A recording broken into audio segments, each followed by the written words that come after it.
Madurai AIIMS என்னன்னு தெரியும் உங்களுக்கு?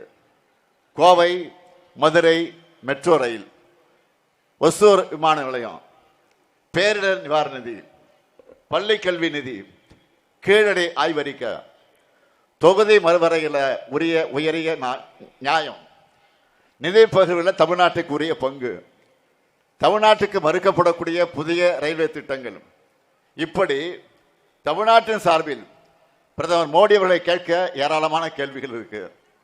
இதெல்லாம் நான் தொடர்ச்சியா கேட்கிற கேள்விகள். இதுக்கெல்லாம் பதில் இருக்கா? இல்ல.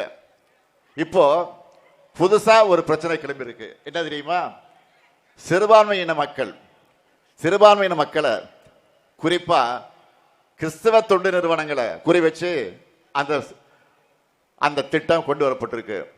என்னன்னா, வெளிநாட்டு நிதி பங்களிப்பு சட்ட திருத்தம், அதாவது FCRA மசோதா. இதுக்காகவும் தமிழ்நாட்டில் இந்த ஸ்டாலின் தான் முதல் குரல் கொடுத்திருக்கிறேன். 2 நாள் முன்னையே இதை கண்டித்து நான் அறிக்கையை வெளியிட்டிருக்கிறேன். முழுமையாக திரும்ப பெற வேண்டும் என்று வலியுறுத்தி சொல்லி இருக்கிறேன்.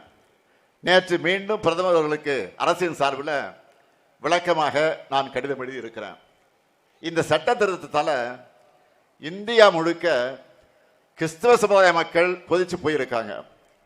சான்றுகளை சமர்ப்பிப்பதில் சிறிய தாமதம் உள்ளிட்ட பிற காரணங்களை சுட்டிக்காட்டி ஒரு அமைப்போட அங்கீகாரத்தை ரத்து பண்ணி அவங்க கிட்ட இருக்கக்கூடிய நிதியையும் சொத்தையும் பறிச்சிக்க இந்த கொடுங்கோல் சட்டம் வழிவகுக்கப்படுகிறது. சொத்துனா மக்களுக்கு சேவையாற்றுகிற மருத்துவமனைகள், பள்ளிக்கூடங்கள், விடுதிகள், இவைதான். இன்னும் கொடுமை என்னன்னா, பாதி நிதியை வெளிநாட்டிலிருந்து பெற்று மீதிய உள்நாட்டிலிருந்து பெற்று உருவாக்கின சொத்துக்களை கூட இந்த சட்டம் வந்தா அதை முடக்கிட முடியும்.